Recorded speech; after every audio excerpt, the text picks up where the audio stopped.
You knew it. You definitely knew it. The night before, you sat at your desk and went through everything, definitions, formulas, dates, and it all clicked. You actually thought, okay, I've got this.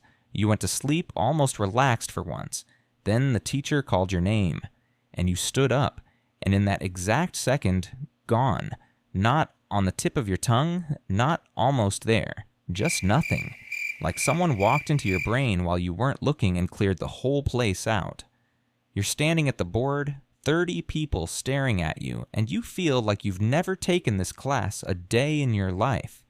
And the worst part isn't even that. The worst part is the faces.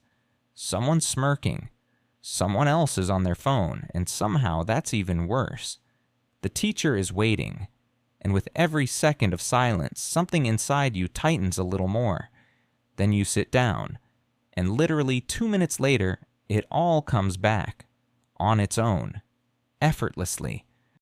If this has happened to you, you probably told yourself you're just a coward, or that you have a bad memory, or that you're just not like the kids who walk up there and answer without breaking a sweat. You're wrong, and here's why. Let's start with what's actually happening inside you the moment your name is called. Your brain isn't just scared. Well, it is scared, but it's also doing something way more interesting. Deep inside your brain, there's a structure called the amygdala. Its only job is to scan everything around you and ask one question: am I safe? The second the answer is no, it takes over, instantly, without asking your permission. Here's the problem. To your brain, 30 pairs of eyes locked onto you isn't a classroom moment. It's a threat. Evolutionarily, that's exactly what a predator's gaze looks like. Multiple creatures focused on one. Your brain doesn't have time to remind itself that it's just your classmates. It's already reacted. Cortisol, your stress hormone, floods your system in milliseconds. And this is where it gets really interesting. Psychologists Robert Yerkes and John Dodson mapped out something called the Yerkes-Dodson law. A moderate amount of stress actually sharpens your thinking. You're focused, alert, quick. But once stress crosses a certain threshold, everything flips. Performance tanks, and the tasks that suffer the most are complex ones. The kind that require you to think, recall, and connect ideas. Answering at the board is exactly that kind of task. High levels of cortisol literally shut down the prefrontal cortex, the part of your brain responsible for working memory, for accessing everything you studied. Neuroscientist Amy Arnsten at Yale showed that under acute stress, the connection between the prefrontal cortex and the rest of the brain weakens dramatically. The information doesn't disappear. It just becomes inaccessible. Like a file on your laptop that's been locked and you don't have the password. That's why 2 minutes after you sit down, everything comes flooding back. The cortisol drops. Access is restored. Your brain never lost that information. It just temporarily couldn't reach it. You didn't forget. You got locked out. But here's the more important question. Why does it happen to some people and not others? Because it has nothing to do with the moment at the board itself. It has everything to do with what your brain decided about that moment long before you got there. Psychologist Carol Dweck ran a series of studies with school-age kids and found something uncomfortable.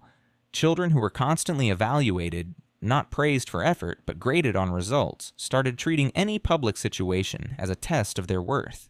Not their knowledge, their worth. You might not consciously realize this. But somewhere underneath, when you stand up at that board, you're not thinking, I'm about to answer a question about biology. You're thinking, right now, they're going to decide who I am. And suddenly the stakes are unbearable, because failing a biology question is one thing. Being proven not enough, in front of everyone, in real time, that's something else entirely. The amygdala can't tell the difference between those two fears. It just sees threat, and it reacts accordingly. Now, for the uncomfortable part. There are people who don't freeze at the board. You've seen them. They walk up, answer calmly, maybe even crack a joke, and you watch them and think, they must just not be scared. They're scared. Their fear just works a bit differently. Here's something most people don't know. Psychologist Cian Beilock at the University of Chicago spent years studying what she called choking under pressure. She found that high-performing students, the ones who knew the material best, were often the most likely to blank out. Not the struggling ones, the prepared ones. Because the more you care about doing well, the more mental resources you spend monitoring yourself, and the less is left over for actually thinking. In 2005, her team tested this. Before a high-stakes exam, one group spent 10 minutes writing about their fear. No editing, no conclusions, just write.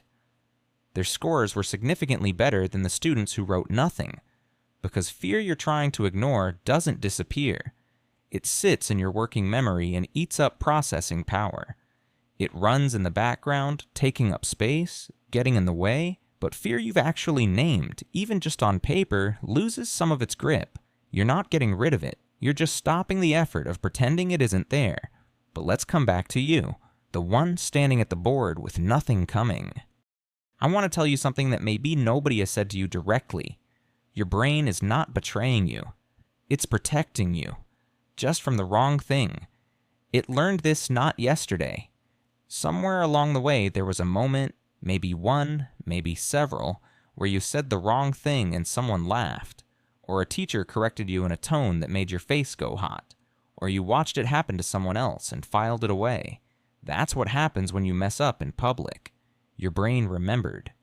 It always holds on to things tied to social pain, because for our species, being rejected by the group historically meant death. That's not a metaphor. That's just evolution. Neuroscientist Matthew Lieberman at UCLA showed that social pain activates the same brain regions as physical pain, the same region that fires when you stub your toe.